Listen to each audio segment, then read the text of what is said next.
Ka-chow. So I want to make a short video this week because it's come to my attention that this is a pretty common problem for people. So let me share one of the most common problems I've been seeing lately.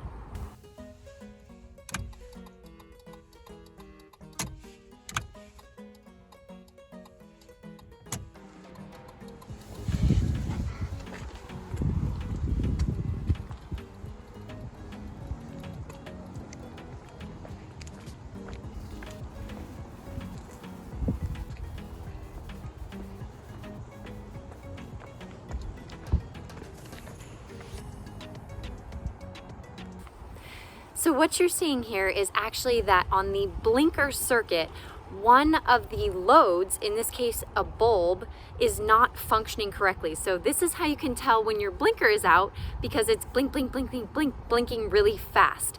Now the one that's blinking really fast should be the side that one of the bulbs is out. So you saw in this case, my left blinker was blinking really fast and the left rear blinker is the one that's out. So if you see your blinkers blinking really fast like that, that means that you probably have a bulb out, and you should go to one of your auto parts stores and they will help you, hopefully help you for free, install a new one.